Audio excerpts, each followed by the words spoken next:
Okay, we are live. Alexandria Ocasio Smollett is trending right now. Oh man, I don't want That to say that I called it, but I drew attention to that story a little bit ahead of time. Maybe I gotta take credit where I can get it. Had an okay? extrasensory perception about that whole situation. About which one? That her story was going to be BS. No, I didn't. Yeah, well, no, I just presume that so much is BS with. I mean, all of them, but just the fact that like I was having this actual moment, for a second when I saw her tweet anything regarding that the Wall Street stuff, and I'm sure that her solution, whatever she was going to propose for a solution, was just going to be terrible. But just the fact that it looked like we almost maybe could have agreed on something for just like half a second. Um, and just my fuzzy feeling went away the second that I went to her Twitter, um, and saw her just pull the rug from under Ted Cruz, which just it's just a reminder. There really is just such an instinct towards power. You know, with that whole little set right there, that you The just squad. you just have to admire. Absolutely. No kidding. Okay, so I'm going to give it a minute here, get some people in here. And my plan was to come up and spend the last like 30 minutes or so before we went live reviewing some of the stuff that we were going to talk about. And then everything, as it always does, everything took longer than I expected it to. And so I didn't review anything. Sure. So they're just going to go off the dome. Mm, yep. But so the different subjects that I posted that we were going to talk about today. Let me open these up here. Actual What's that? uh, up to, I suppose. You're breaking up a So little bit. my brain is pretty toasty right now. Oh, your brain is Is toasty from oh being is in it? a hazmat suit all day. Yeah, because I live in progressive hell. I live in some circle. Um, it's kind of funny. Are we still just kind of killing time while people populate? Yeah. Okay, cool. Yeah, so I'm teaching my classes because I feel that uh, it's what I should be doing. Um, and just gives people a little bit of humanity or whatever. But like I've received I had a letter from OSHA waiting for me at the studio that I rent. Like in addition to the 8 that were sent to my house. And by the way, all of the letters basically say something along the lines of, yeah, we got a complaint about your business from people who clearly don't know what OSHA is or does, but we're writing you to let you know, just to let you know that you should do stuff. I guess.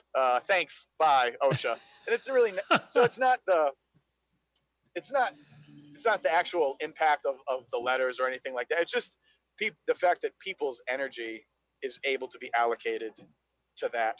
When it's just like, there's a lot of stray pets. If you picked one up, you'd be making such a difference, at least to one thing, as opposed to the nothing that you're doing by complaining to me with OSHA. I don't know. But Adopt a dog. these people are they can't help themselves. They're, as we were talking about last Yeah, night, these people are just it's following true. their lizard brain. They aren't.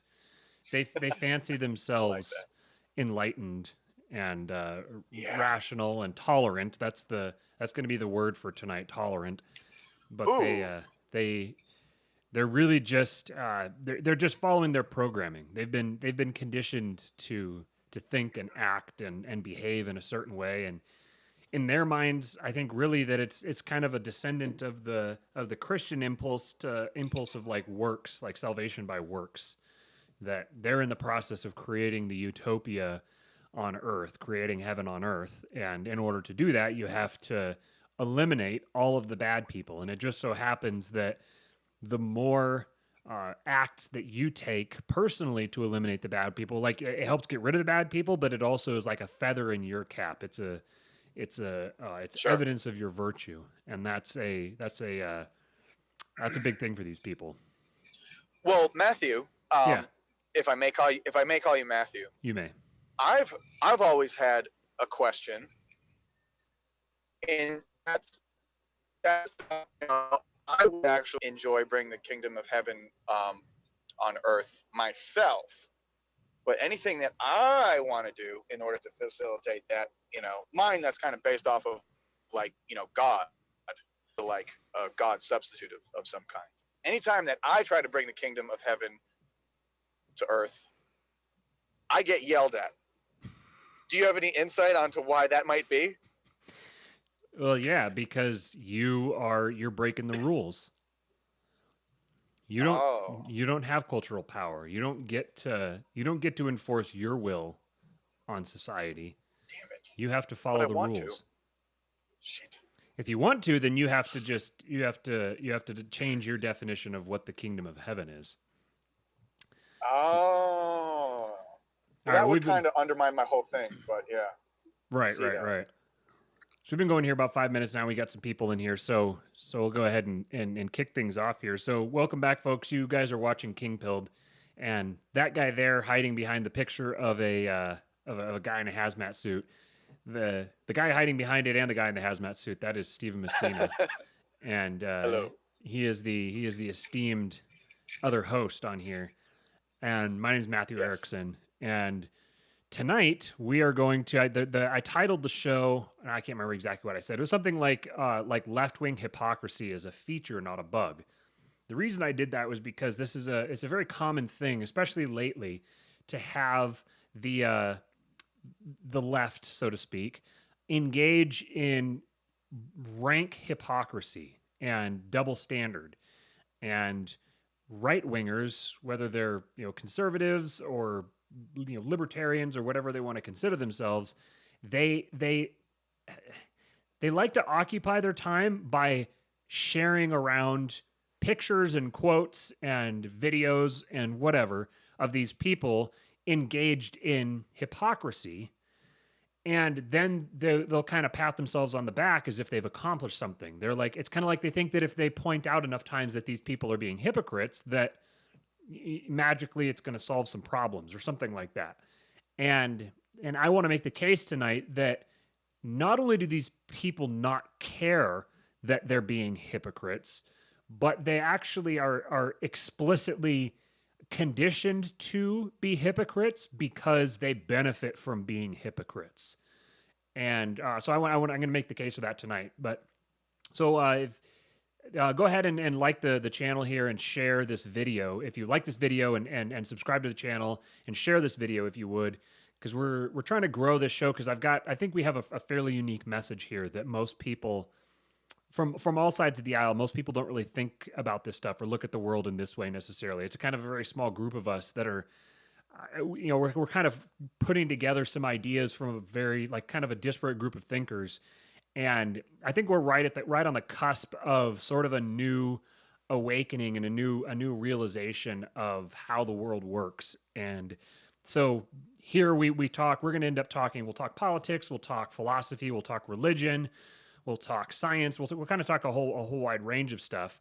I've been realizing our last several episodes, it seems sort of like our shtick is shitting all over conservatives and libertarians for being naive, and allowing them like perpetually playing into the hands of people who would be who just don't want to see them, don't want them to exist, and they would be fine if they were dead. It doesn't really make any difference to them. Somehow they think that like I said, they think that this like, oh, okay, I'll just point out that they're being hypocrites, and then it's like they like conservatives and libertarians think that their job is to try to persuade enough people that the left is hypocritical and corrupt, and they don't understand how the world works. And if they just persuade enough people in that way, then somehow all like something good will happen. I don't know how they foresee that happening, and I don't know how they don't recognize a pattern when they see it, that this does not just doesn't ever happen.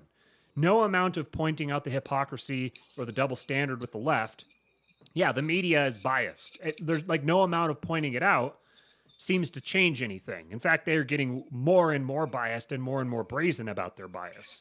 And so I guess the question would be, why is that? How are they able to do that, and why are they doing it? And obviously, if they're doing it and they're doing it more, just like plain put two and two together, it's obviously a benefit from it. So why do they benefit from it? And how? So that's kind of one of the things I want to get into tonight.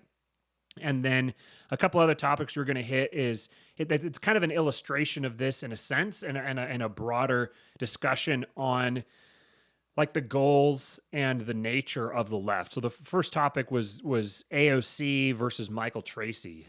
So for those of you guys who don't know exactly what's going on there, it's a thing that you are kind of aware of if you're a very online person or a very much on Twitter person, which, as I've mentioned other places, really that Twitter is where Twitter is essentially the government. Like all of American society descends from Twitter. And if you aren't on Twitter, you don't realize that, and that'll sound insane to you. But Twitter is where everything happens. Twitter is where the news, quote unquote, happens. Twitter is where news stories are planted, where they're seeded, where responses are organized, and it's where the whole conversation happens. And ultimately, after a couple days, it might make it to Facebook. And then, like a journalist will encounter a story, and the first thing they'll do is they'll tweet about it. And then they'll go sit down and they'll write the article, and the article will get posted online. And then a cable news network will pick it up and talk about it. But it happens first on Twitter. So Twitter is where everything's happening. And there's this technique that they'll use. It's crazy. It's been crazy watching this happen after being on Twitter for, I don't know, something like 12 or 13 years. I've watched this happen so many times. You'll see these articles where either in the headline or in the body of the article, they'll say something vague, kind of like people are saying, or so and so responds to attacks or whatever. And it kind of vaguely alludes to this idea of a bunch of people who are saying or believing a certain thing. And then as you kind of wade down through the article, you might find, oh, okay, well, they're talking about this as a thing that happened on Twitter. And if you click the links to these people who are saying this, you'll find that it's like someone with an egg avatar and 27 followers. And like nobody else said it. There was a small handful of nobody people or nobody anonymous accounts that said this thing, and like replying to some blue checkmark celebrity with millions of followers. And yet it will be framed as this is a backlash, or this is the voice of this is like the people who are saying this, all the plebs that are, or all the ignorant right wingers who don't know what they're talking about. It'll be framed as like this is the response. Like this small no name account will be treated as if it's like an entire wing of society. And so the journalists will have a breathless response to it. And then that'll become a trending issue. And so everyone else will start talking about it. All the blue checks will start talking about it. And they'll fashion in their minds this imaginary group of like hundreds of thousands or even millions of people who are all saying and believing the same thing as this anonymous, egg avatar account. And then that's how news happens. That becomes the news story. And ultimately what will happen is the media talks about it enough, the blue checks bandy it about, and eventually politicians will jump in the fray and they'll say, okay, well, this thing here means that we need to have such and such a policy. We need to create this commission or that commission or whatever. And so what you could see, if you think about this for a minute, is there's a very, very easy way to manipulate this process, to weaponize this process by doing what's called astroturfing, where you give the impression of a grassroots campaign. So I know for a fact that this happens, that lots of journalists and even politicians have either their own anonymous accounts, or they like employ people who have these anonymous accounts that go out and pretend to be other people, anonymous people who say stuff, who start the conversation, and then they take it and they run from there. And so then you'll get the big corporate accounts sometimes you'll get a big corporate account that'll reply to a nobody and they'll dunk on them, and that thing will go viral, and then everyone will talk about it. This is how it's treated, as if this process is organic, but it's entirely manufactured. It's entirely created. And anybody who's not plugged into this process sees this as just kind of, this is the normal workings of society. This is just sort of how it goes, just sort of how it works.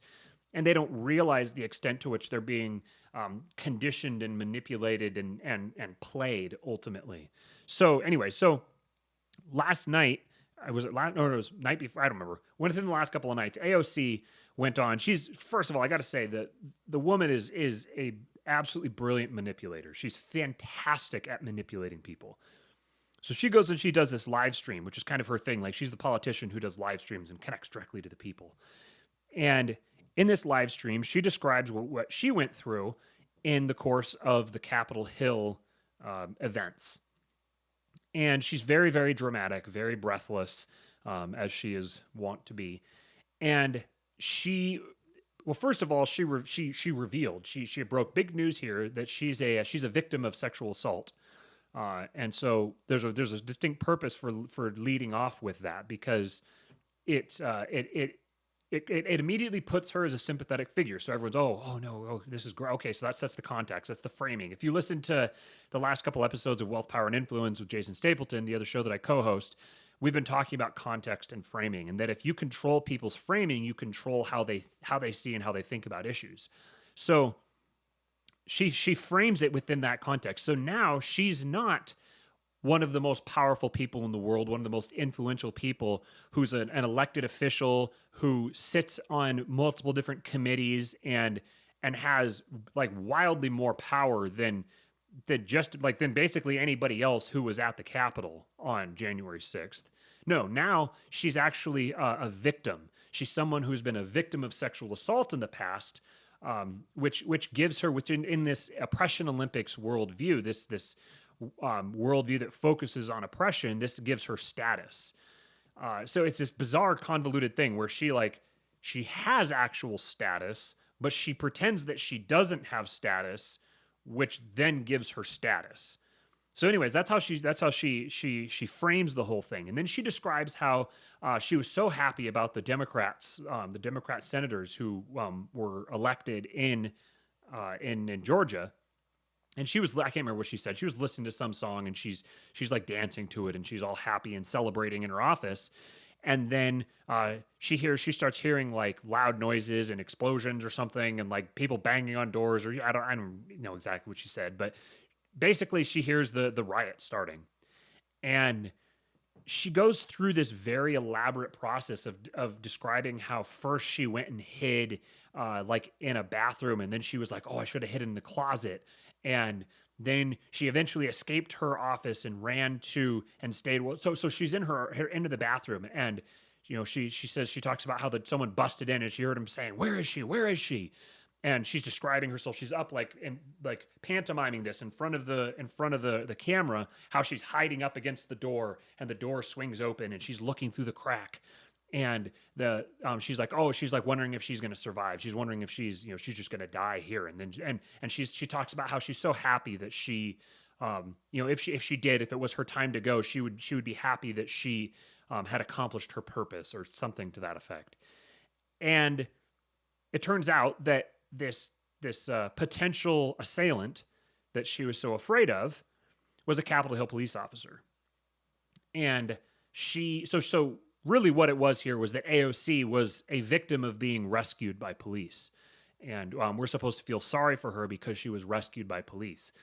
But her thing was that she said, we can't. He didn't announce himself, and was he actually there to save me, or was he secretly trying to scare me? Did he want to create a fearful situation and make me fear for my life? And because we know that there were people who were on the inside that had infiltrated, and in this attempted insurrection, in this coup, and so we obviously, people of color like us, we have this bad relationship with the police, and all this whole stuff. You if you are remotely familiar with these people, you can kind of fill in the blanks. And so eventually she goes over to I'm forgetting now the name of the other congresswoman, but she went over and sat in her office and had to like detox from the stress and the fear and everything of it all. And she talked about how like this other congresswoman has children. Katie Porter is her name. She has children, and AOC talked about how she had been wondering that day if she was ever going to be able to have children. If that was just not going to be an option for her. And So it's this very just breathless, elaborate, dramatic story. And she says the reason why she didn't tell this story before was because she's dealing with trauma. She's coping with it, and she has to process it before she can start talking about it. That's why it took her a month to come up with this story.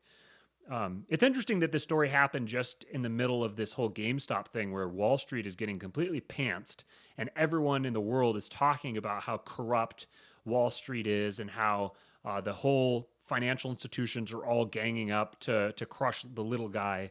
All of this was the main trending story, and now it's not. Somehow that story got basically killed. So it's kind of very convenient timing for AOC's live stream here. You might wonder if maybe she got a phone call from someone that said, "Hey, you should go do a live stream." So Michael Tracy, who is he's I guess what you might call a red pilled leftist, and he's sort of red pilled. He's as leftists go, he's fairly red pilled, and he just tweeted something to the effect of.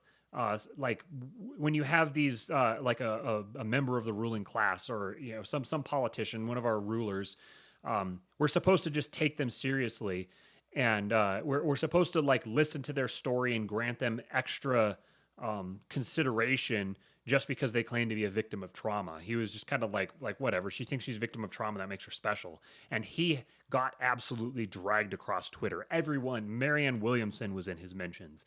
All kinds of people were going after him for this. And they're trying to get his Twitter account deleted. They're going after him, they're doing whatever they can to try to get him, to try to take him down. And so my takeaway as I was thinking about this was, I don't know if her story's true. Like of all the parts of her story, I don't know how much of it is true. And apparently news broke today that she was not in the Capitol when it happened. Now I don't know if she actually claimed that she was in the Capitol building. She talked about being in her office, and her office isn't in the Capitol building, but I assume that she's trying to capitalize on the fact that nobody knows the layout. They don't realize how spread out the campus, for lack of a better word, how spread out it is. And she was quite a ways away from the Capitol building where everything was happening. Now, there were some buildings there that had they had bomb threats in them, and the whole thing had been locked down at one point and was evacuated. And so people are treating this as if this just completely undoes her story. And I don't know for sure if it actually does. I mean, I think if anything, it proves that she was never in any sort of danger. And so if her story was true, then she was just hyperventilating over nothing. That to me is really neither here nor there. What's really stands out to me about this is, imagine we're in a situation where we have no idea whether or not she's true, whether or not her story is true, whether or not she's telling the truth. And if she's not telling the truth, imagine what she can accomplish with this now. Now, she can go after all of her. She's got this story. She's got so human beings are really susceptible to stories. They're very easily we're emotional beings, and we get manipulated. We get sucked in, and we get manipulated and trained by the stories that we listen to, by the stories people tell us. And now she has a story that frames her as the ultimate victim in a society that gives the highest of status to victims, which we're going to talk about a little bit more in a little bit. And she basically has the ultimate political capital tool that can be used to. So now all of these people, all of these rioters or whatever you want to call them, that are being framed as domestic terrorists, now they are also attempted rapists in the minds of anybody, because that's the framing that she's created. She's created this frame where these people are now attempted rapists, and she experienced this personal trauma that gives her the justification to go on the war path and to pursue any sort of political solution for any sort of final solution for her opponents. And there's very little that anyone can do or say against her, because she can always pull her trump card that she's a victim of sexual assault. You can't deny her story. This is what happened to her. Her lived experience is all that matters. And if you try to deny that, then you're just defending terrorism. She's laid the groundwork for this, irrespective of the actual truth of her story. And I think people should appreciate how potentially dangerous this is. That she has she is in a position to really uh, sow a pretty wild crop that she can reap a bountiful harvest of oppressive policy from. So and there's the other aspect of that story too is the instant coordinated response going after Michael Tracy, who really said something pretty innocuous. It wasn't even like it wasn't that like obviously he's basically saying he doubts her story, and of course that's just a big no-no. You can never doubt a woman's story, especially if she's like talking about being in fear. That just doesn't fly in society now. But this immediate coordinated response by everyone who wields any sort of sway on Twitter, they all focus their ire on one guy, and his name trends immediately, and everyone is going after him. This is the mentality of these people. These people are out to destroy anyone who challenges their view of the world. That's their stated goal, is that they will destroy and dismantle all of the oppressive institutions that uphold the current society. And that was a good example of that to me. There was kind of multiple lessons you could draw from that story. So that was the first one that I wanted to talk about today. Steven, did you have anything you wanted to say about it? Well, Matthew, and I'm not even going to ask if I can call you Matthew now. As a person of color during spring and summer and early fall, and as a sexual abuse survivor, even though I was pretty into it at the time, I do not appreciate you insinuating that women hyperventilate over nothing, and I demand that I am not called the other host of the show. I want you to be the other host of the show. Did you see what I did? I'm now a power hungry megalomaniac. You It's my otherized new me. shtick. I did. And I don't want. I absolutely want to be the other host. But I you just barely want to be the otherized other me host. because I otherized you. That's true. Yeah, There's a I can lesson barely here. keep up. I just know that I'm power hungry. Um, and I'm gonna figure out how to do that so hard over the course of the next few months, probably, maybe. Um, yeah, Steven is I going just to like master leftism. yeah. Honestly, I used to have I would have to fall back into it. I had a sort of a character I would fall into. It was liberal Steve, and it was just a it was just a shitty white college kid who was shamelessly trying to just to try to get black girls. So I mean, it's kind of me, but no, really, it was like it was me after I was in college. No, but it was a character. It was a character. It was really fun. I would have to practice to get back into it, but it was just blatant pandering. Creepy Um, Steve. Liberal Steve, Liberal Steve. Liberal Steve. Okay. I don't. Maybe you have to liberal be Steve. Stevie. Do you have to be Stevie? I don't know. Well, Which you is have to creepier? you have to wear a dashiki, and you have to you have to sort of apologetically sort of just explain that, just like, yeah, just like I took this African drumming class, and like it was actually given to me by an elder, so it'd actually be disrespectful not to wear it, even though I kind of hate myself because I think it's appropriation, but it's just such an honor, yeah, and just like stuff like that, but like in like sort of a uh breathy Lots of up asshole talk. type tone. Oh, it was really, and I hated myself when I did it, but it was so fun because other people hated it more than I did. I just I think when when you kind of hear about like, oh, AOC is you know she wasn't at the Capitol, she's finished now. Um, I think that our whole thing is like the anecdote to that kind of like thinking, or um, if you hear, if you see like a story and you're like, oh, it says here that AOC might not get her seat in the House back. It's like, well, good thing we don't have to deal with her anymore. It's like, man, if if you think that that is anywhere in like the galaxy of being close to true, it's like you're gonna have to deal with that woman for your entire life. You know what I mean? She's It's not kind of like going. Nancy Pelosi was going to lose her speakership.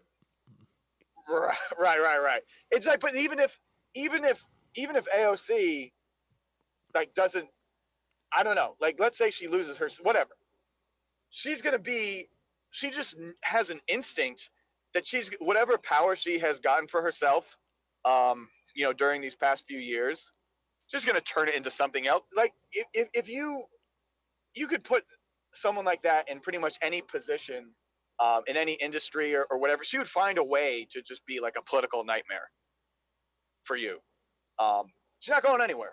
She's gonna like claw her way to the top of whatever little uh, power structure that she needs to in order to do her thing. Like she's great at it. Like you're gonna deal with her your whole life probably. She's like the perfect embodiment of the demonic feminine energy. Right. Yeah. Yeah. Yeah. Yeah. Yeah. Yeah. That. Yeah. Like all the things that get associated with you know on the flip side of the masculine and the feminine, um, all of the negative things that are associated with that like if you start talking about it, uh, 88% of girls will just be like, well, why does that have to be feminine? Like all those things. That's that's what she. Yeah. That's her. Bas- That's her whole embodiment. Basically everything that got Jordan Peterson in trouble, which is my segue into the next topic about so Jordan Peterson is back in the news again. Jordan and Michaela, his daughter. Did you watch that video that I sent you or read the piece about him at all? I want to get an idea of what was going on. I'm interested to hear your thoughts as to the why. Okay, so what happened here is for anybody who doesn't know, Jordan Peterson has been going through one hell of an experience for the last couple of years. Yes, year and a half or so.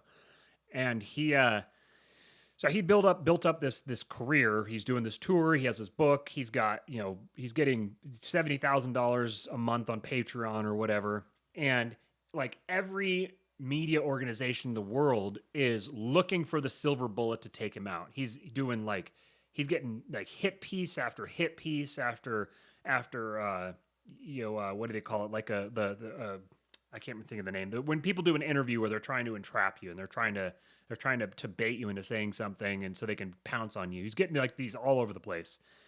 So the dude is like living like probably one of the most stressful lives of anyone in the world. And he's a great illustration of how being rich and famous often is much more of a burden than being poor and infamous, or poor and not famous. You don't want to be poor and infamous. That's the worst of all. So he at the kind of the height of all of this, he was, for anyone who doesn't know about his daughter Michaela, she had like a crazy autoimmune condition.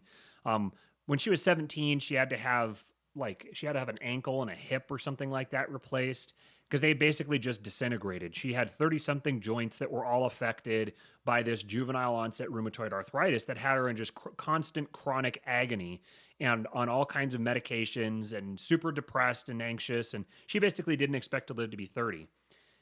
I think I just lost Steven. Give me just a second here, guys, as I try to get Steven back. I wonder if he got home. I'll try and get Steven back in here for a minute, and then if he doesn't come in, then there he is. Okay. There is Steven. See, that's what he looks like without the image. And then we will pull the image back in here so everyone can see creepy Steve, liberal Steve and his Man, did I go away or did you go away? You went away. Damn it. I'm sorry for going away, everybody. I'm sure that let me guess. Nah, I'm not gonna do it. I was gonna do a thing about Michaela, and I'm not going to. Just pretend I was gonna do the thing that everyone knew where it's going. He didn't do the thing, folks. He thought he was going to, but then he didn't. Okay, so anyways, so Michaela is going through all these health problems and everything. They're all autoimmune and giving her all kinds of anxiety and depression and all this. So throughout all of that, she stumbled upon a diet. She started realizing that a lot of it was diet related, and she started doing an elimination diet, cutting a bunch of stuff out, and wound up eventually at what she calls the lion diet, but it's basically just carnivore. She, I think all she eats is beef, salt, and water, and she's basically cured all of her issues. And so she's raising her little girl eating the same diet. And when Jordan started having a lot of these issues, she got him to try it, and she even got her mom to try it, and they had the resolution of a lot of their issues. So when Jordan started eating, he didn't go full carnivore, but he was eating something like really strict keto, and it got rid of like his snoring, his heartburn, his anxiety, depression, like all kinds of stuff, and he was like operating at peak performance. Then her mom was diagnosed with right at the height of all of this stress and all this book tour and everything that he's doing. Uh, his wife, her mom, was diagnosed with a really rare form of kidney cancer that the doctors knew very little about, and that had like a hundred, like basically 100% 1 year fatality rate, and so it was essentially a death sentence.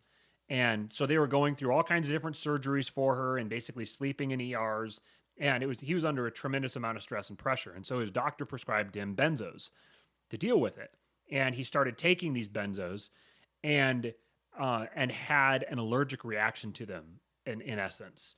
And the consequences, or the symptoms of his reaction, were basically the same as the symptoms of the stress that prompted him to take the benzos in the first place. So it took a little bit to fix. So he got his dosage upped before they realized that it was the benzos that were causing it. And so then he started trying to taper it off, and then he had a rare reaction to trying to taper off of it that is called akathisia, which is like a movement disorder, and it basically feels like ants under your skin or something. It's like you can't sit still, and you're like itching and burning and like really uncomfortable all over. And then ultimately it drives a lot of people to suicide because it basically makes them insane. And so this was the what he was going through. So he got on these benzos, and increasing his dose and decreasing his dose basically had the same effect. So he was kind of screwed. He went through like all the different all the medical profession in North America, like talked to like every single specialist essentially, and none of the basically all of them just wanted to prescribe him more drugs. And then finally one of them wanted to start zapping his brain, do ECT. And at that point he was like, we're not doing this anymore. So his family, they basically accepted that if this continued, he was going to die. And in the meantime, his wife had a fairly miraculous recovery, and she's fully healthy now. But they wound up taking him to Russia, to Moscow, to a clinic there that would do a detox, that were willing to actually deal with the issues he was having, and they would detox him. To do so, they had to put him into a medically induced coma, and so then it was basically just like weeks and weeks and weeks of torment, and in and out, and back and forth, and it's going through all kinds of stuff. And finally, when he was kind of starting to pull through, they took him to another clinic, a neurological clinic in Serbia. And while he was there, he also contracted COVID-19. So through the course of all of this, he basically, oh my God, he got COVID. He got COVID. I love the laundry list of just crazy medical problems and cancer. And I also love LA Matt calling them benzos. That's my favorite. I know it. No, I know. Isn't it benzodiazepine? Benzodiazepines, yeah. Yeah. Try to act like a professional drug addict, would you? No, I just wanted to jump and act very surprised that, to ask if he was okay, having had COVID. Well, getting COVID is very, very bad. Actually, of all the people in the world who could get it, him and his condition probably actually could have done some harm. But he pulled through, and he's fine. What's that? I actually would like to issue an apology to the world. How dare you play it down? Because really, yep. I know there will be no levity in the show anymore after this. Let's get back to Mr. Peterson. You're a very bad liberal, Steve. So he's fine now at this point. He's recovering, and he's kind of starting to come back out again. So, of course, the media, now that he's about to drop this new book, Beyond Order, which I can't wait to read. And so basically, okay, it's time for a hit piece. They had the decency, I guess, at least to wait while he was going through all this and not go after him then. But maybe it's just because they couldn't get a hold of him for an interview. So the Sunday Times in the UK hit him up, and they approached him with the idea of an interview where they basically they were very kind and magnanimous and talking about how we don't do drive-by journalism, we don't do flashy headlines, we do deep dives, we tell the whole story. You've been through a lot, and we want to share it with other people, and we want to make sure the world hears your story, yada yada yada yada. That's how they presented it, and it was just a freaking hatchet job. It was staggering how uh, just shamelessly cruel and demeaning and like it was a fantastic example of the way that Michael Malice says that the corporate press is factual but not truthful. There was factual errors in the piece, but a lot of it was like technically true, but it was the way that they set it up and framed it. They spent a lot of the time on Michaela, and they went after her personally. They said that she looks like a President Trump spokeswoman. That she's like a pouty Barbie blonde who looks like a President Trump spokeswoman. And they also said that right I after mean, can they stop trying to turn me on? Jesus.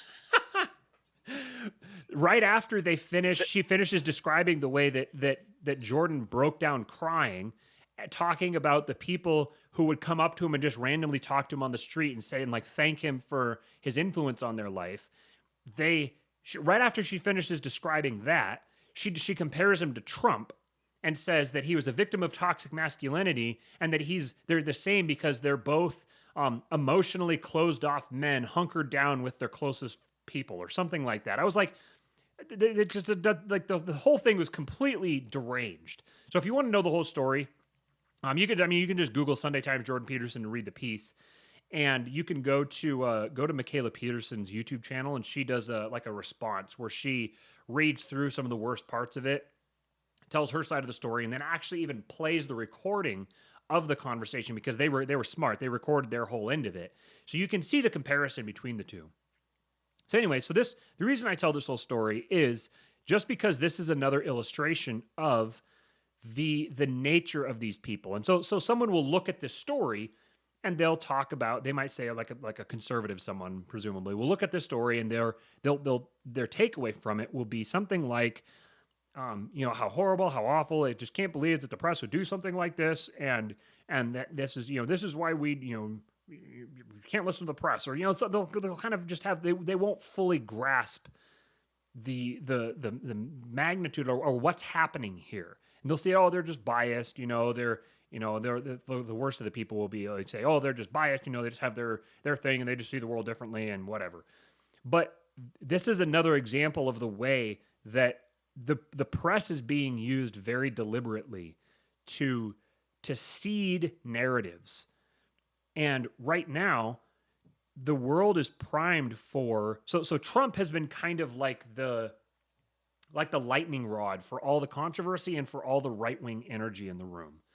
And with him like out of the way and not really making headlines right now, the press is floundering for a new story. They're floundering for they're trying to pull stuff together, and they're trying to cobble together a new villain to focus everyone's energies on, because they've inculcated this like rabid band of followers who wake up every morning like thinking of themselves as like charging a machine gun nest, and they stick these people on ordinary people. Like they just dox a random guy because he's right wing, and this whole mob will go attack him thinking that they're saving the world. And that now they've got all of these people, but they don't have anything to sick them on. So enter Jordan Peterson. His new book is coming out. His new book is, so his first one was 12 Rules for Life. And it was, and the second one is going to be, it's called, I just kind of blanked on. I think it's Beyond Order. I can't remember exactly the name of it, but Beyond. Yeah, I think that's what it is. And what's interesting is just like, yeah, I almost want to make the case that it's just like a dog whistle for fascism. So I cannot wait to see what the press starts to do with a book called Beyond Order or whatever it's called. Yes, it's going to be a yeah, it's beyond order because the first one was 12 rules for life and antidote to chaos. So obviously you have this this binary, the order chaos thing, which is kind of which is the fundamental uh bifurcation, whatever, between left and right, between masculine and feminine. All these things all split up on order and chaos ultimately. So really they're coming out ahead of time because Jordan is about to build up a lot of energy and he's about to draw a lot of eyeballs and a lot of focus and a lot of people are going to coalesce around him as he starts to do media circuit around this, which is kind of funny because compared to some of the like the right wing rhetoric or whatever that's out there right now, he's about as kind of I don't want to say boring. It's not boring so much. He's very safe. He's very tame. He's not gonna say anything radical. He's not gonna introduce anything like, he's not like Moldbug out there. He's not gonna be dropping the crazy right wing talking points. He's just gonna be kind of talking about basically how to lead an ordinary life and not get caught up in insane people. But right now, that's too insane. That's too threatening to the left because they've gone so far. So they have to get out in front and they have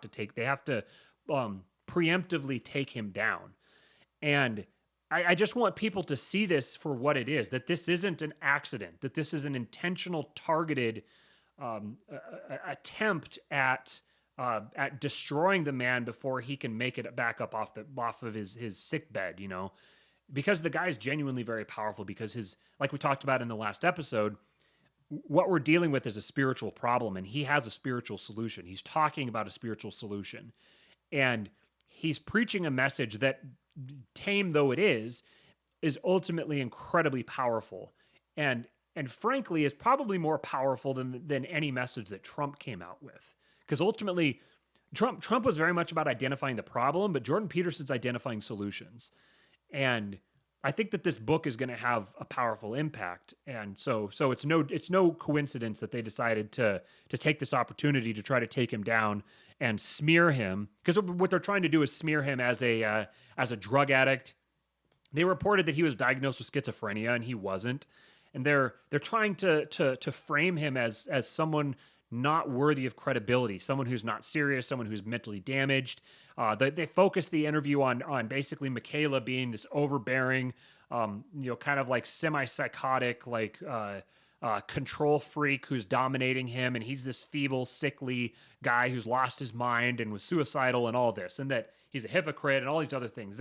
This is the way that they're trying to frame him, because a man like that can't garner the type of support that he's capable of garnering. And the last time that he came on the scene, he was probably the most important person in the world for a stretch of several months to a couple of years. And I have a feeling that that's probably the direction that we're heading again, because there's a lot of right wing energy that doesn't really have an outlet. And I think that that's probably going to present a pretty good one for a lot of people. And it's like a healthier outlet because I think that there's a lot of people who if they're listening to this, they're in that place of just like, well, what do we do? What do we do? And they're thinking politically and strategically, and that's great, I guess, but it is a spiritual problem, like we've been saying. So if you ignore the spiritual aspect of it in any capacity, you're going to lose, and that has that has a lot to do with the sort of kind of closed off perspectives that are starting to really show themselves, in the world of like libertarian talk, podcasts, articles, whatever.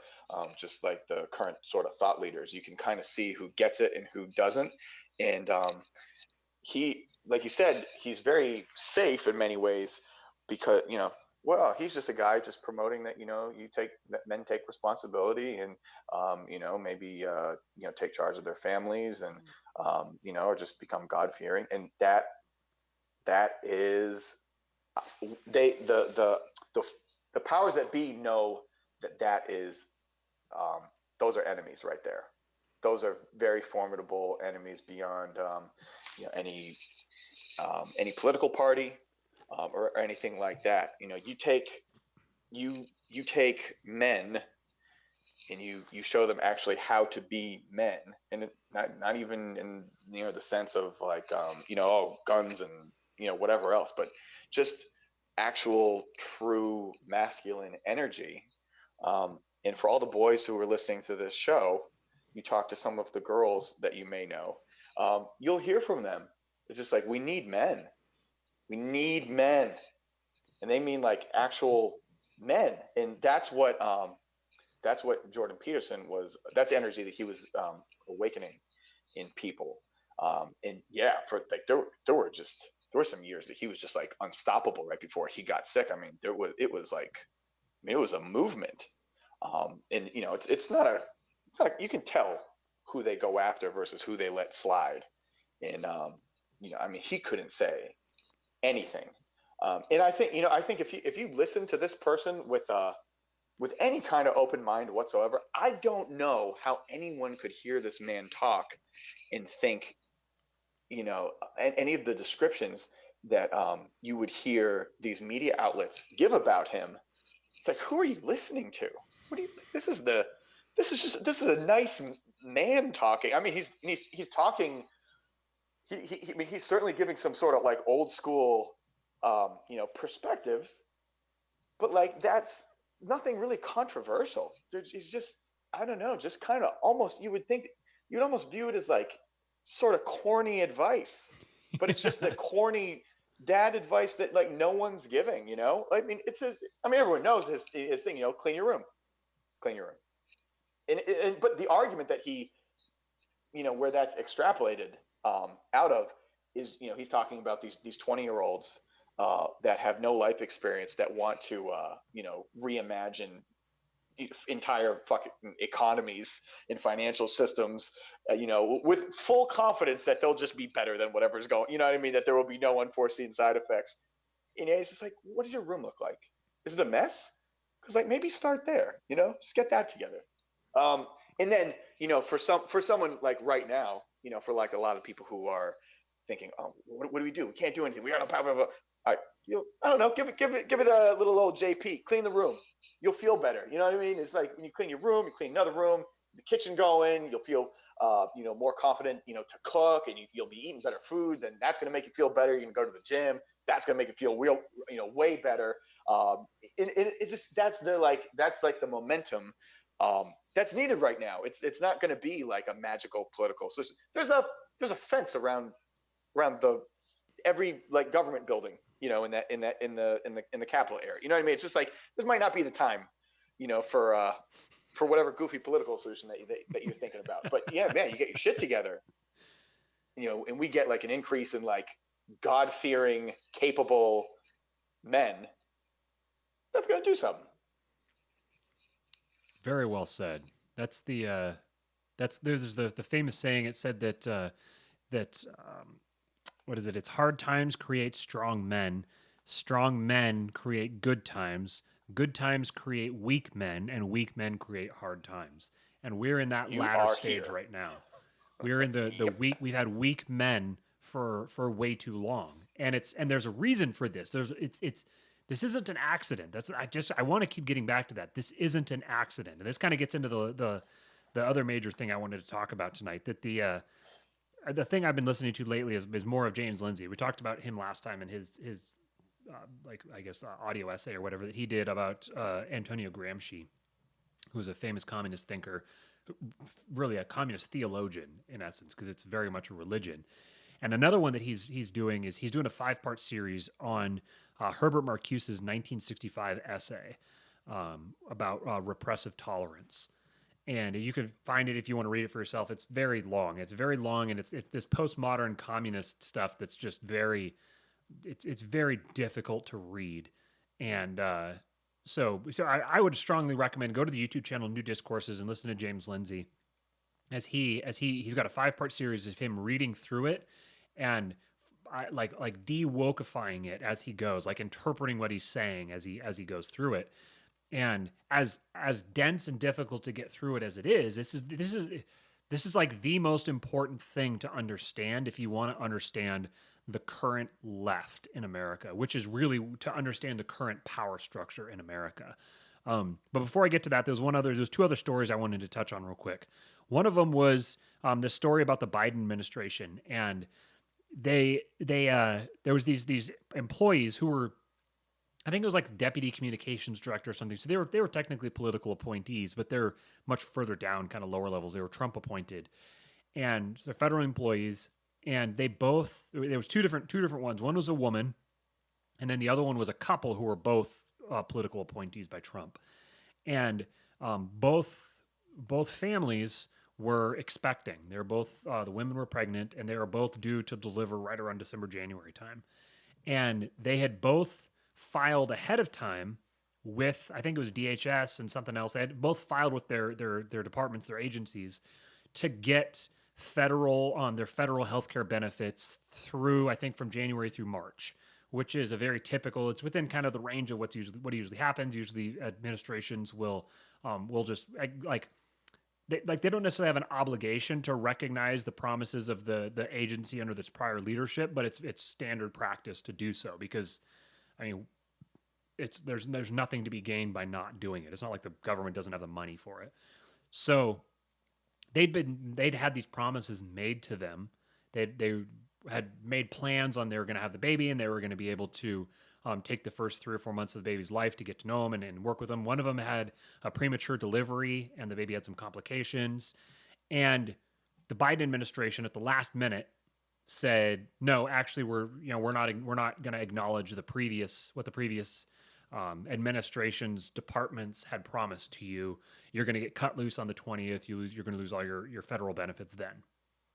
And in the one family's case, it was both of them. So at least for the one woman, her husband still potentially is like married. She's married. Her husband still has health insurance somewhere or something like that. Who knows what the situation is? At least there's something to fall back on. The other one, it's both parents. Both lose all their benefits all at the same time. And the only reason I highlight this is just because this is another indicator of the trajectory of where we're going, where this is being done. If it wasn't gratuitously cruel, then the administration wouldn't have done it. The only reason that they did this was because it was gratuitously cruel. And say what you will about how the people shouldn't put themselves in that position. They're involved in politics, yada, yada, whatever. All I'm highlighting is the fact that this administration is operating with gratuitous cruelty toward federal employees of the previous administration. We're seeing a pattern here. At the highest level, you've got Ted Cruz and Josh Hawley are being, they're just about being politically or just about being criminally pursued by the new administration. They are wanting to impeach, and you know that they're not going to stop with just trying to impeach Trump. They're going to go after him for other stuff too. They're going to try to go after him criminally as well.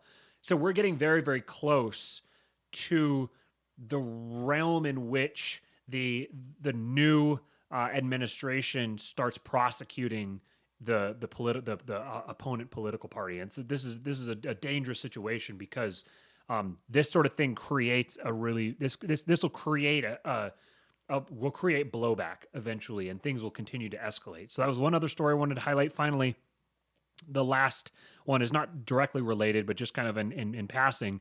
Pediatric diabetes is spiking and getting more. It's both spiking and getting more severe. So there was a news article that I pulled up here. This is from ABC News. Doctors seeing increase in pediatric diabetes cases since the pandemic. This is in Birmingham, Alabama. A new health alert that could impact your children. Doctors are noticing a spike in diabetes, especially in children, since the pandemic started. And so this one woman, her 15-year-old son was recently diagnosed with type 1 diabetes. This Dr. Mary Lauren Scott says that since the pandemic, roughly 50% of new pediatric type 1 diabetes patients have been sicker, and more patients are being diagnosed with type 2 diabetes. Quote, we see in a lot of our type 2 pediatric patients that are being newly diagnosed that a lot of them have had more profound weight gain between virtual school and changes in activity, as well as for some snacking at home. She says type 2 diabetes is more than what you eat. It's mostly genetics. Type 1 has to do with your autoimmune system.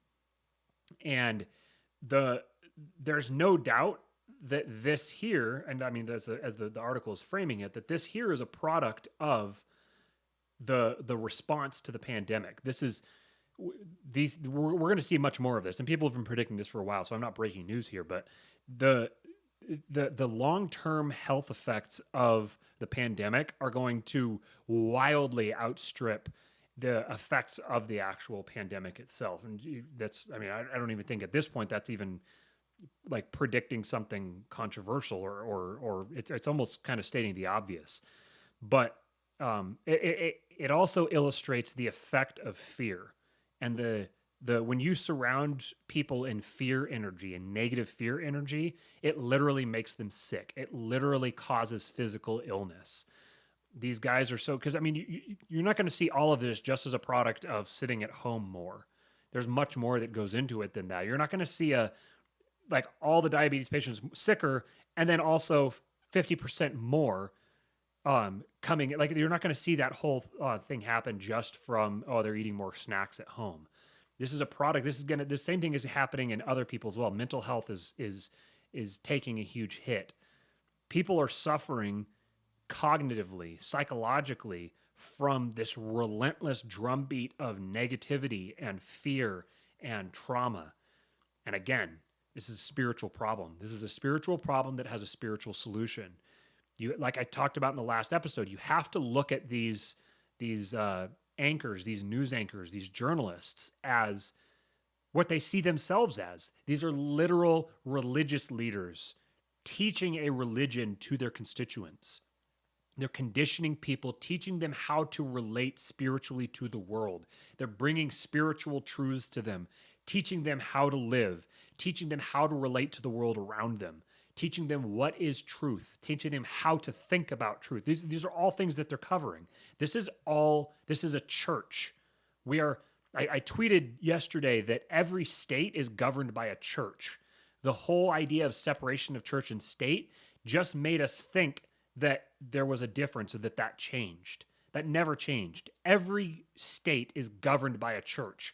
And the church that's governing our state right now is it's an atheistic theocracy, or as Mitch Moldbug likes to say, an atheocracy.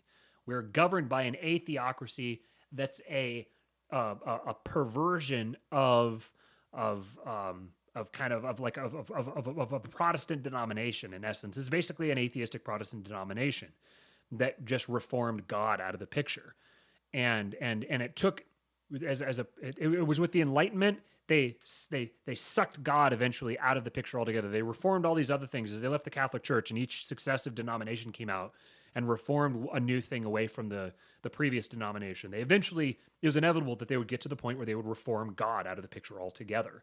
And it happened after the Enlightenment, which happened upon the idea that there's a spark of divinity in every man, everyone, in all of men.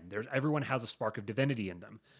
And that was taken to the elevation of the individual. When you talk about free will, they're talking about they're eventually basically sanctifying human beings. They're sanctifying people in their free will. That everyone, we have to respect everyone's right to choose. This is, you get to modern politics from this too, but it's this deification of the individual will. And ultimately, they reformed God out of the picture and replaced it with the individual will. And this is why it's even taken over the church now, which we talked about last week or in their last episode. That Gramsci specifically said this has to happen. If you want the communist revolution, if you want the communist utopia, you have to take over the religion. And they stripped God from the head of the church and instead placed the individual. That we have to allow human beings, we have to allow people to pursue their own meaning and to take on whatever it is that makes them happy. They have to pursue happiness. This is the greatest end of man, is to pursue his own pleasure. All of these sorts of things is all a product of the Enlightenment. And that's the church that we now exist under. This is the church that governs our state today. It's a Protestant, it's a perverted Protestant denomination with the individual self as its God, rather than God, whatever you want to consider God to be. They've substituted it for the individual human will.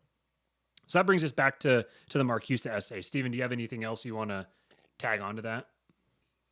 Oh, just interesting kind of tie-in that that Jordan Peterson is over here promoting both family and maybe a little bit of God thrown in there too. Um, and those were two of the pillars that you know were explicitly instructed to be destroyed. Right. That's why they go after him. You can see that if there wasn't much to what he had to say, there would be no reason to go after him in the way that they do.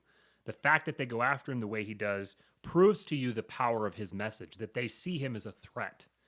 So that means whatever he's talking about, it's kind of like you can predict what your actions should be based on the actions of your enemies.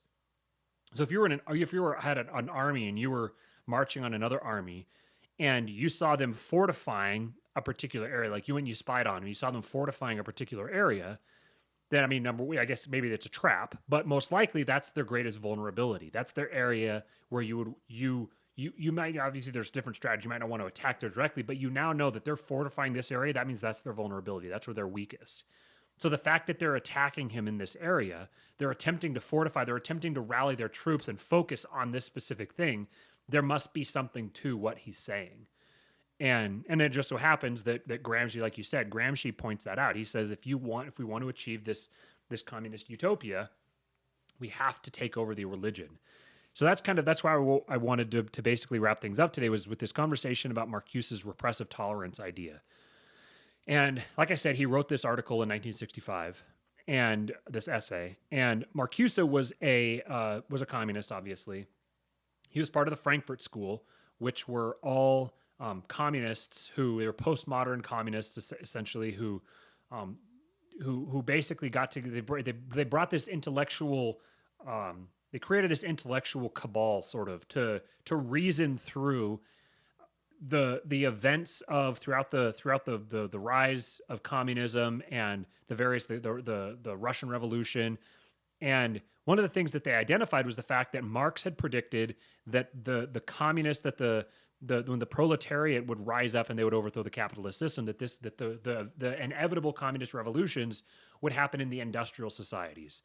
And the only place that it happened and that it was successful was a peasant society in Russia. And they were like, "Oh, hold on, this doesn't make sense. Why is this wasn't what Marx had predicted? What's going on here?" So they started thinking through all this, and this is where you ultimately got this idea of critical theory. And critical theory is applied to all these different domains. But from critical theory is where you get intersectionality, and which is this oppression Olympics, victimhood hierarchy, that that everything is this postmodern idea that everything comes down to power, and that people are oppressed by the status quo. And in order to have a just system, you have to first eliminate all oppression. You have to eliminate all evil. There cannot be oppression anywhere within the society for you to have a just system. And it was within this idea that Marcuse addressed Karl Popper's tolerance paradox. And for those of you who aren't immediately familiar with it, you can just look up Karl Popper and tolerance. But basically, he addressed this idea that you have to be. Matthew is oppressing me by calling me the other host. You are the other host, Stephen. I'm otherizing you. Tolerance is there's a paradox of tolerance here, because if you tolerate intolerance, that's a very quick way to getting yourself destroyed. If people are intolerant of you and you tolerate them, that can be dangerous. So how do you address this? How do you deal with this? And I'm not going to go into great detail with it. You can go read the essay. You can listen to James Lindsay's breakdowns of this, which I highly, highly, highly recommend. This is absolutely essential, that you need to go to the New Discourses YouTube channel and look up James Lindsay. I think he's done 3 of them. It's like his most recent 3 videos when you're watching this on Wednesday night. The 3 videos, Marcuse's position is literally that we must be tolerant to everything, to all new ideas, because new ideas are where progressivism comes from. Progressivism is all about the new, all about what's possible, all about what currently isn't. The right and conservatives and order and hierarchy, all of that deals with what already is. The progressives are interested in what could be. They're looking forward to utopias, and they're trying to bring in new ideas. Conservatives, right-wing people are suspicious of new ideas. Left-wing people are suspicious of established hierarchies or suspicious of established ideas. They see the oppression and they see all the negative aspects of the existing status quo. The right sees all of the potential dangers in any new ideas. So if you imagine it in just kind of imagine like a bunch of people sitting around a campfire, and the light of the campfire extends out only so far, and then it's just blackness beyond there. The right wing people would be the people who are like, we need to stay as close to the fire as possible because the fire is safety and we can see the best here. And, there's nothing, we have to know for sure that there's, we give ourselves the maximum leeway and buffer to defend ourselves from anything that comes out there. From out there, the left wing people would be the people who say we don't know what's immediately out beyond our vision. We need to go check. We need to go be pushing out and expanding our barriers and reaching out and trying to find new ideas, because the new idea that changes the world could be right around the corner. It could be just right outside our view, and if we just push our view out just a little bit, we might find that new idea. This is me trying to steel man their position, trying to treat their position as if it's with as much legitimacy as possible. So what Marcuse says is quite literally that we must have tolerance for all new ideas. In essence, we must have tolerance for the left wing, and we must have intolerance, repressive tolerance, for all right wing ideas, for all established ideas. Because what he's accepting as fact and what he's defending is that the status quo is, by definition, oppressive. That because the status quo is capitalist and Christian, and this is a little early for the race thing, kind of, because it was the 60s, so the race consciousness was kind of just starting to come up, but ultimately that's where you get the patriarchy, the white supremacy. All of this stuff is all rooted from they're saying that the status quo is oppressive. The status quo oppresses people, and for you to engage with the status quo, to give it any deference, or to even just ignore it. So people who say, I don't want to take a side, they are endorsing the status quo, they are supporting the status quo, and they are aligning themselves with oppression. So literally his position, and this is the position, this has been probably one of the most influential essays in the last century. This is the entire left operates from his perspective now, which is you must tolerate everything left wing, and you must be intolerant toward everything right wing. It's explicit hypocrisy. It's an explicit double standard. The point is the double standard. And the reason for that is, as Stephen has been alluding tonight, is because it's fantastic for consolidating power. There's this idea that Nassim Taleb has that societies are governed by the intolerant minorities. Everyone has to build around the person who plants themselves there and says, I'm not going to be moved. Build around me. An example of this that he uses is there's kosher labels on basically every form of food, even though only a very small fraction of the country eats kosher. This is the type of thing that people they're like, if your thing is if someone who's kosher says, if your thing doesn't, I don't know for sure that it's kosher, I'm not going to stop at your store. The person who doesn't care doesn't care. So the store, the institution, is ultimately going to cater to the person who cares, to the person who takes a position, who adopts a position, says, I'm not going to be moved. So ultimately, it's as Nassim Taleb says, it's the intransigent minority who, I was talking about the people, as Hotep Jesus calls them, the redacted. He keeps his YouTube channel, so I'll just keep mimicking whatever he does, and hopefully I'll keep it. I've never heard that. Oh, you've never heard that? Oh yeah. No. Oh yeah. The redacted. Ooh, boy. Oh shit. So it's as Nassim Taleb says, it's the intransigent minority that rules the world, that governs the world. And so left-wing people, their explicit position is we have to be hypocrites. We can only be, in order for us to achieve our utopia, we have to destroy the status quo. We have to destroy this capitalist order. What's very interesting is in that essay, a lot of Marcuse's arguments are pretty similar to a lot of libertarian arguments. Basically, he's anti-war, and he talks about how the system is fundamentally oppressive. He's saying democratic systems are fundamentally oppressive. A lot of libertarians would agree with that. They would say this democratic system of government is fundamentally oppressive. It's voting is oppression, voting is theft, voting is slavery, whatever people want to say. A lot of them actually believe that. They would agree with him on that point. And so what he's saying is that because it's oppressive, we can't just accept it. It doesn't matter how good we think it might be. It doesn't matter how easy we think our lives might be. People are being oppressed by the system, and we must not tolerate it. We must not stand for it. The right wing are the people who endorse the system or who want to expand the system.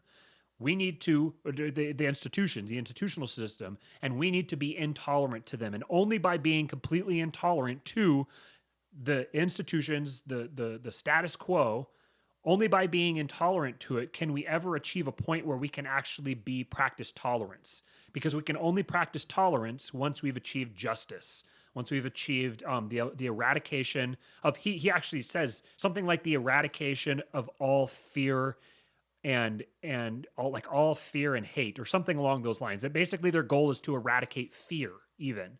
And until you've eradicated fear, you cannot rest. You cannot be tolerant of any part of the establishment, any part of the status quo. So as I kind of went on a rant last night with Steven, talking to him, and Steven and Jason in our chat that we have. And one thing that stood out to me about this is, well, first of all, well, actually, no, I'll get to that one here in just a minute. What I wrote here was, the right assumes that the left. Oh no, I got to go further up than that. It's very good. Okay. Whenever he gets to it, folks. Yes, it is good. It's a pretty. I took a bunch of screenshots and they all look the same.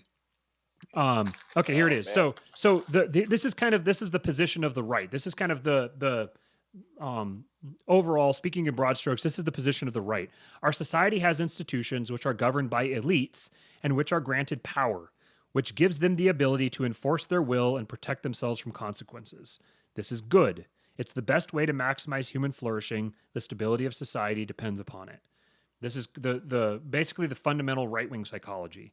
Left-wing psychology, it's the exact same thing with a couple differences. Our society has institutions which are governed by elites and which are granted power, which gives them the ability to enforce their will and protect themselves from consequences. This is bad. It's the worst way to maximize human flourishing, and we must dismantle the institutions. So, in a democratic system, then, the inevitable endpoint of the left is communism. This is an anthropological inevitability. They will always wind up with communism. And the right will always wind up with fascism, because it's just if you're running simulations here, this is where you're always going to wind up, where eventually you're going to reach the point where violence has to be used because each side sees the other as an existential threat to their values. And what we're seeing now is we're seeing these lines being drawn between the two sides, where people are reaching a point where they're like, okay, I'm not going to compromise any further here. And there's probably an irony here, kind of, to some people they might see, is that these communists, the left, these radical people who are increasingly authoritarian, they talk about how the institutions are oppressive, the status quo is oppressive. Yet they are the status quo. They govern the status quo. They have every institution by the balls. And the reason for this is exactly what I want to highlight here, because they fight to win. They want to dismantle this system. They want to dismantle all of these institutions. They're focused on their end goal. And for them, the ends justify any means possible. So, yeah, this system is oppressive. This system, they think that by existing, you're oppressing them. So of course they feel entitled to take over the institutions and beat the hell out of you with them. Because just by existing, you are creating oppression. The system by its very nature is oppressive. And to tolerate it, to assume the best in other people, to assume that people have noble motives, is to endorse an oppressive system. This is the psychology that has been built into them, because the people who Marcuse was speaking to, and the people who were reading him, and the people who were learning from him, were the ones who were populating the universities. Again, back to Gramsci. They knew that they need to take over the institutions. And all of society descends from education. Education is how one generation imparts knowledge to the next. If you can take over the institutions, these people are playing the long game. If you could take over the educational institutions, you'll control the future generations.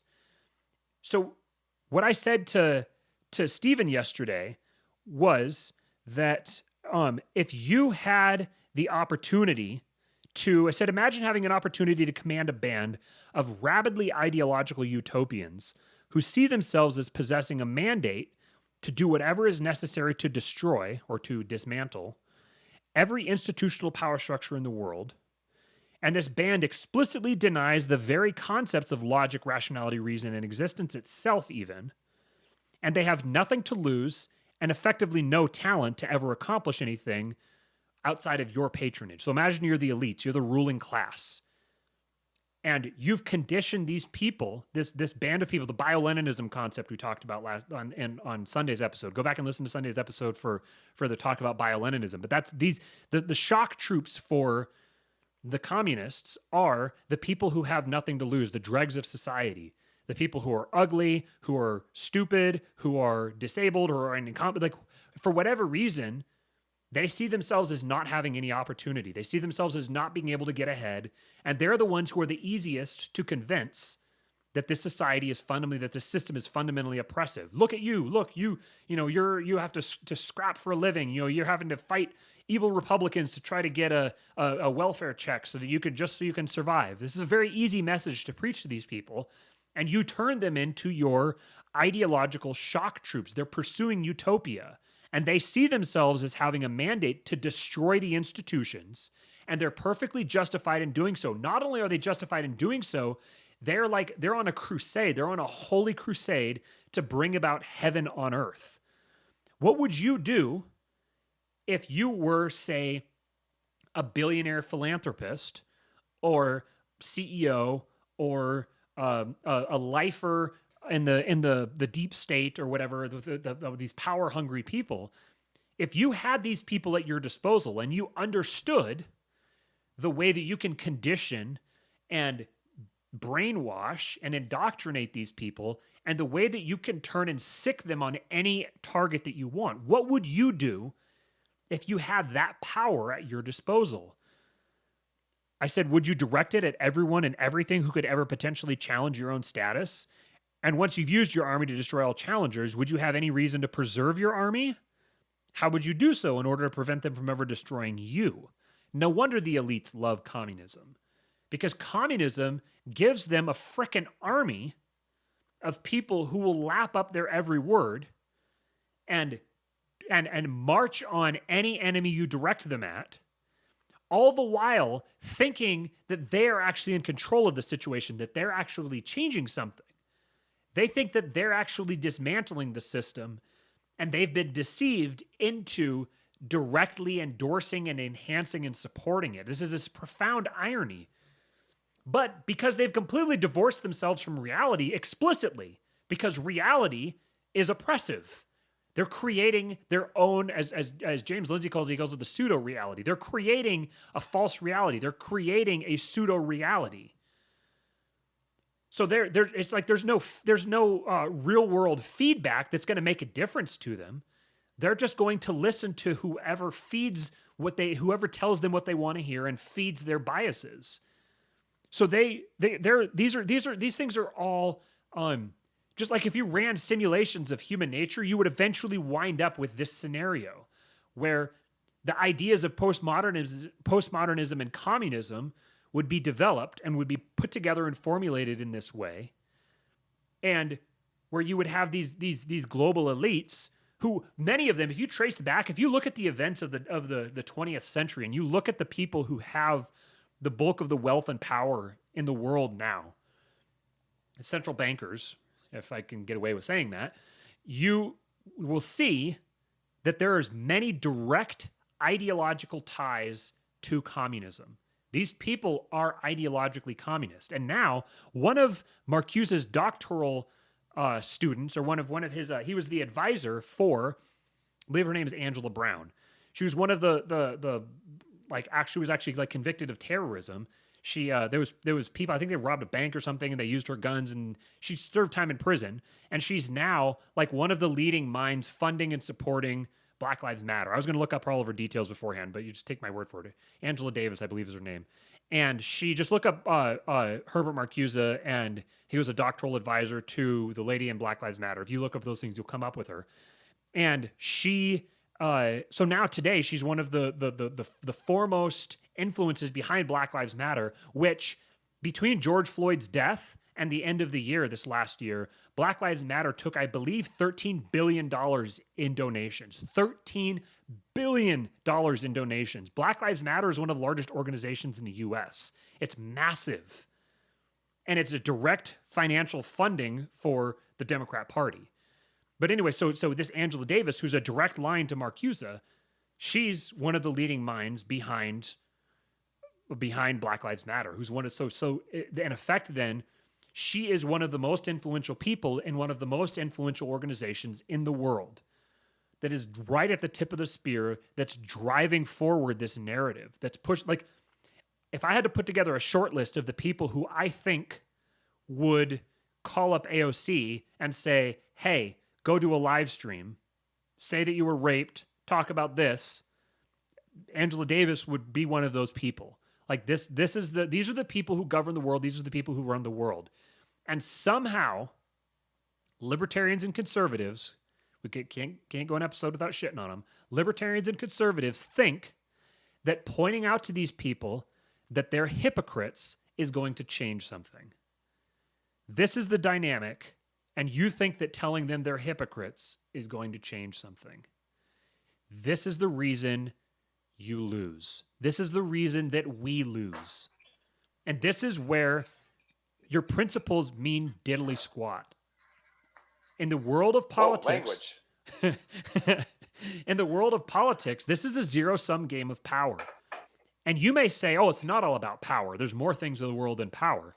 But the people who want to destroy you and destroy the society that you depend on, destroy the institutions around you, the people who would gladly roll your body into a ditch and not think otherwise, they believe everything is all about power.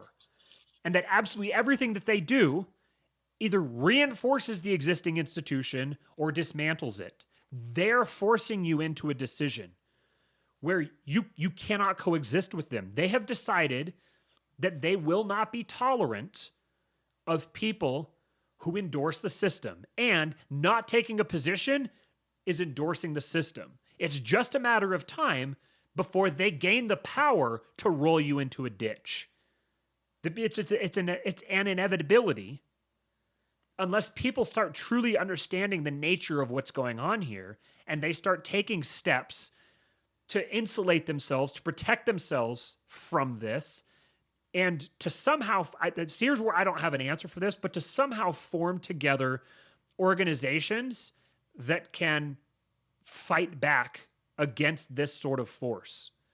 Because we're talking like, this is the way that you wind up with the Great Leap Forward and with the Khmer Rouge and all of these different things. This is how you wind up with it, is through this exact same set of circumstances. Except now, as James Lindsay, to refer to him again, as he's pointed out, he said Leninism was Leninism 1.0. Stalin was Leninism 2.0. Mao was Leninism 3.0. And he calls this woke, or wokeism, was Leninism 4.0. So they've been practicing. And again, they play the long game. They plan for this for generations. They've been practicing. And they've just about perfected the science. They've just about perfected it. So now you should be able to understand why the institutions are glad to play along with this. Because they realize that, well, number one, it's the best way to keep these people from going after you. But number two, they're very easy to take control of because they're literally insane. They're completely divorced from reality. And they're just emotionally charged, like rabid lemmings who will chase after whatever they're directed to. So they're the perfect way for people to consolidate power, for people who have power to gain more of it, to consolidate it, and to protect themselves from anyone who might come after them. The first thing that the elites want to do is they want to wipe out the middle class, because the middle class are potential elites. They're future elites.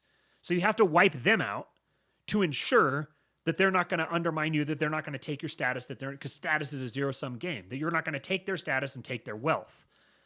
So they weaponize the lower class to take out the middle class. Once that's done, once the middle class is gone, all you have is the elites and the lower class.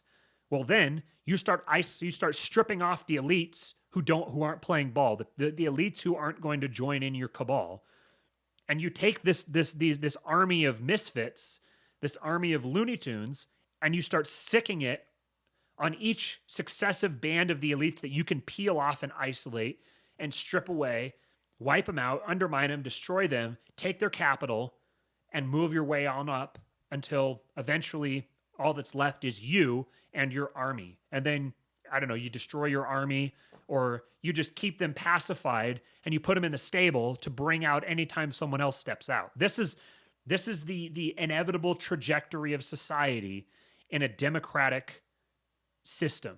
This is where it will always wind up. And we're at an hour and a half now, and this is about as long as I wanted to go today. I've kind of taken you right to the cusp of where, we called the show King Pilled.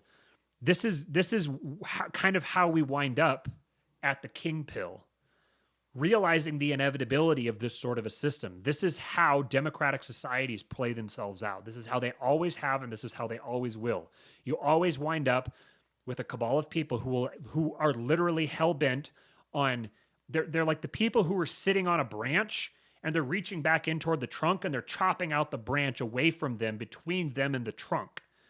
And everyone else, it's like everyone else is sitting out on the trunk with them as well, and you're all going to crash and burn unless you can either stop them from chopping it off, throw them off the branch, or somehow get between them and the trunk. So it's like this is just the nature of this sort of a system, and it's not sustainable. It's not sustainable. And right-wing people want to create a system. They want to engineer a solution that they can just set up and let it run in the background, and they don't have to watch it. They don't have to worry about it. That's why they say things like, "Oh, well, if the Constitution would be just fine if people were trained and educated to believe in it and understand the point of it and everything." Okay, well, what educational institutions do you control? Oh, none? None of them? We're right on the cusp of homeschooling being outlawed? So how's that working out for you? Apparently, you don't even believe in the Constitution because you haven't even actually been trying to do anything to actually preserve it. It's not preservable because you don't understand culture. You don't understand how people think. You don't understand how systems like this develop. You don't understand the way political systems evolve. You don't understand the inevitability of these things. This is where this type of system gets you.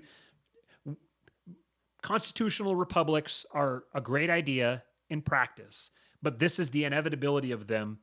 They're a great idea in theory, but this is the inevitability of them in practice. Communism is the inevitable outcome of every single democratic system. No matter how you set it up, no matter how you rig it, the nature of human societal organization is that it will always wind up with communism. And that is why we urge you to take the King Pill. I just want to say that I think everyone who's listening to this is very smart, and they definitely get it. You know, so when I'm gonna be the nice one for the constitutional conservatives there, I'm just gonna just talk less shit. But ooh, my meatballs are ready. You know, I'm cooking sweet potatoes too right here, and honey, it's delicious. Yeah, you know, you were talking about like the hypocrisy, and you're kind of like talking about, well, if you don't see this, you don't see this. It's probably the friends of people who are listening to this. I think everyone who's listening to this might get it, or maybe someone put you onto it, you know, and said like, listen to these two talk, and maybe it'll, you know, challenge your constitutional conservative or libertarian, bluish, pillish libertarian ways. But I guess the hypocrisy is good, like a good first step. You know, to sort of wake people up. You know, that's pretty good. But then eventually you kind of get to the point of just like, yeah, well, if I was just like a sociopath and I didn't want to follow any rules, I would just ascend whatever hierarchy I could to not have to follow fucking rules because I don't want to. And, you know, if you start looking at it like that, it starts to make a little bit more sense. And, you know, kind of, well, why doesn't the system work? Well, isn't it supposed to work like this? It doesn't seem to. And you kind of can start going down that road. For the Constitution, I just wanted to say this much. Particularly, for the Constitution and anyone who would consider himself like a constitutional conservative, there's just such a fantastic podcast by an anonymous lawyer who goes through different bits of the Constitution and just kind of points out why things don't work like quote unquote they're supposed to, and like maybe they were really never even supposed to work out the way that a lot of constitutional conservatives think that they were. And really, the constitutional conservatives, those are people that are sort of right on the borderline, who would, if they could just see through like the BS and not be brainwashed, those are the people that might really be great allies in the cause, of having enough numbers to even be in a position to consider what could be done to counter some of this stuff. But there are people that really do think the Constitution is going to save them, and unfortunately, we've seen just time and time again, it's an anomaly when it does anything, to move things in that direction, or more realistically, to keep things from crumbling as fast as they are in the other direction. But anyway, the podcast, it's the Quash. He's a lawyer. He's anonymous, and he just goes through. The 14th Amendment never being ratified, why the First Amendment is bullshit, or the Second Amendment, or why the Supreme Court is BS. Just every little piece of it. That if you know someone who's just married to these ideas, and can't understand the hypocrisy, he just pulls the veil back on the whole system, and sort of shows how it actually works with examples, and it's just brilliant. And it might be either for you, if you listen to this, or a friend of yours that you're frustrated with, it might be something that just further opens either yours or their eyes. And he might, in the future, who knows, be willing to talk to the boys here. Yes. So go listen to some episodes of The Quash, why don't you? Mr. Messina here has been lining us up some interviews for at whatever point. I told him that I can't wait to do these interviews, and so that is motivating me to try to work on things like getting like a logo and like getting us set up on Libsyn, and like actually turning into a podcast, not just YouTube stream, and all these other things that most people do this before they start the podcast, and we're just like, yeah, whatever, we're just gonna start streaming stuff. No way. Flying by the seat of our pants. As you can see, we're not really one for conventions here. The way that we do all this, I berate our audience, I attack and love insult it. them. It's so good. It's so good. Yeah, you're gonna show up here for a beating. I'll give you a tongue lashing. You're gonna like it. You're gonna like it. Yeah, you're gonna come back for like more. Jordan Peterson with better hair and less tact. Yeah, and a better beard too. Oh, all right. Yeah. Well, anyways, that's about all that I've got here. I made the mistake of wearing like 2 long sleeve shirts, and there's no air in this room that I'm in, so I'm just absolutely broiling. And I got myself all worked up about all this stuff because I'm very I'm passionate about this stuff because it's really coming together for me. It's starting to really coalesce itself in my head, and it's giving me kind of a clear picture of what's coming next. Like you can, once you start seeing this, it's kind of like you're seeing the code in the Matrix, and you can start predicting what's going to happen. And it's just seeing how many people who, like, it's one thing, incompetent people don't bother me as much as incompetent people who think they're the smart people in the room. Like that's just what that grinds my gears. And there's a lot of brain power on the right that's being just completely wasted by people who are believing, here I'll be harsh, they're believing fairy tales. Like the Constitution is a fairy tale. The Constitution is a letter to Santa Claus. You're dealing with people who believe that reality is oppressive and don't think logic exists. They think that 2 + 2 = 5 is as equally legitimate to 2 + 2 = 4. And that it all comes down to someone's lived experience. And you think some words on a paper written by some guys 300 years ago is going to have any bearing on them? Like the only way that's going to have any bearing on them is if you personally have the power to beat them into submission. That's the only way that the Constitution has any bearing, is if you use force You yourself, if you and the people who believe what you do, if you maintain power at all costs and you enforce the Constitution, that's the only way that it works. And of course, anyone who believes in the Constitution right now is like, oh, well, you can't do now you're seeing this fundamental contradiction. You have to violate the Constitution to save the Constitution. It's the the idea of government. Right wing people assume too much of left wing people. They assume that they assume like they mean well. They want to assume that the people going up against them are decent and honorable, and that they believe in this narrative of how we're gonna, we're all gonna, instead of coming together and fighting, we're gonna come together and we're gonna sit down and we're gonna hash out our differences, and one person presents one side, one person presents the other side, and they think they buy into this democratic idea that majority rules, and majorities never rule. Majorities, it's just they never, ever. Majorities have never ruled, and they never will, because humans don't organize themselves that way. Minorities always rule. So just because the vast majority of people are docile and just go along to get along and are just easygoing and just kind of want to live in a prosperous society or whatever, just because that's the majority of people, and because like theoretically if they all were to mount power together they could accomplish a lot, they just never do. That's never how they work. The majority of people do what they're told by whoever has power. So if you want to influence the world in a particular direction, if you believe in the Constitution and you want to live in a constitutional republic, the only way that works is if you hold on to power at all costs and you never give it up. And obviously that's opening a can of worms. Like if you're going to hold on to power at all costs and never give it up, you might have to do some things that are kind of unconstitutional. But now we're dealing with this paradox of power, that it's all about power, and you have to maintain it. And if you don't, there will always be people who want to see you destroyed, who won't let themselves be bound by your principles. So you binding yourself by your principles is just a signal to them that you're going to lay your head on the chopping block for them.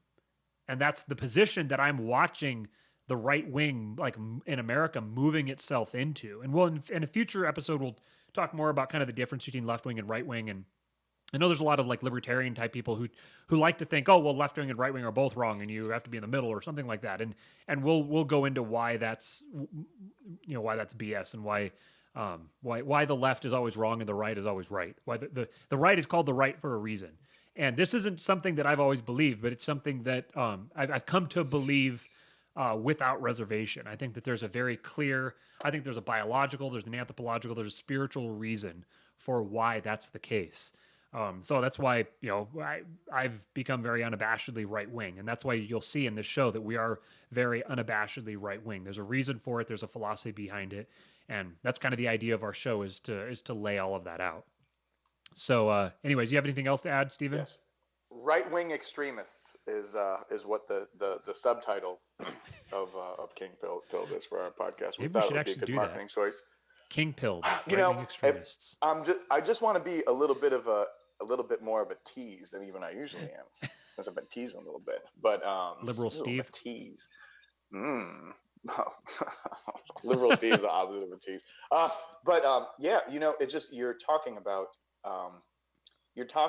this strategy, right? And I was talking to another guy who I've been fascinated with lately, just kind of watching the goings on. He's a very busy boy lately, and I messaged him. I said, your timeline is very refreshing, because I kind of see you over here doing this. I see you over there doing that. You're at this institute, but you're doing stuff with this party. Can you maybe just give me like a mission statement of what you got going on with any of this stuff? Like, one of them, all of them. And he wrote me back and he said, yeah, win. Oh, He wants to win. And I was just like, man, please music come to my talk. ears. And he said yes too. So another fun guest potentially, that when we get a logo and an actual podcast, that be coming right to you fine listeners. We're gonna have some really great conversations on this here show. Last thing we do before we go here, I want to highlight what Capo Crimini 7. Capo Criminal. I don't know what his name is. One of our esteemed listeners. I'll try to limit my insulting of our listeners here. Um, he says having principles and values limits your options. Not having values and principles gives you an advantage. That's exactly it. Your principles are your greatest weakness in politics. Politics is not a game for principles. You can't have them. I don't care what you say. If you take principles, well, the one principle you need to have is not to have principles. This is like I was saying last time. You have to treat each situation on its own. You don't need to come up with a solution for every possible situation like that. Deal with the solution for the situation that's right in front of you. Come up with a solution for that situation. Survey the options that are available to you right now in this situation and pick the option that gives you the outcome that you would prefer, the best possible outcome for that situation, realistically speaking. That'll take you to another situation. Do the exact same thing with that. This is the way that the people who want to destroy you, this is the way that they act. They take each situation on its face. This is why they've destroyed the ideas of logic and principles and all of that. If you're going to engage with them, you have to operate. You're already operating on their playing field. You have to start operating on their playing field according to the rules of their game. Not the rules of the game you think you're playing, but the rules of the game you're actually playing. You're on their territory. You're on their turf. This is a game they dominate, they control, they dictate the rules. So the formal rules of the game, the ones that you think you're playing, those are not the ones. Those are not the rules you're playing by. You're playing by the rules they've established. And the rules they've established is that principles are weakness. And weakness gets you destroyed. And what good is your worldview? What good is your values? What good is your principles if practicing them extinguishes them? If you make yourself extinct by practicing your values, then then you actually don't really care about your values because you're not seeking to preserve them. You're doing things that predictably will get them extinguished. So you're functionally indistinguishable from the people who are actively hostile to your values. You're actively participating in the destruction of your values. So I guess that's my takeaway for today is deal with each situation. Like I said last time, deal with each situation as you get it, and uh, act to preserve your values, preserve the values of your the society you want to live in, the things that you value, your children, your wife, your husband, your family, whatever. Act to preserve them, and don't put yourself in a bad situation. There's people out there who want to destroy you, and don't put yourself in that situation. And listen to Jordan Peterson and read his book. Get his book. If you haven't read 12 Rules for Life, go read it. If you have, go read it again and prepare for Beyond Order, and then read that one as well. And then in the show notes for this here, in the down below the video, I will put a link to the New Discourses page where James Lindsay is doing these videos. I'll put a link to the Marcusa essay and whatever else I come up with that's relevant to this. And once again, please like this video and share it and subscribe to the channel. Hit the notification bell. We'll be going live again. Pretty soon I'll be able to stream on Facebook again, and so we'll probably go live to both at the same time because it's fancy like that. And yeah, we will talk to you next time. Thanks for listening, guys. This has been King Pilled. He is Steve, Liberal Steve, and I am not Liberal Matt. We will talk to you guys next time. Peace.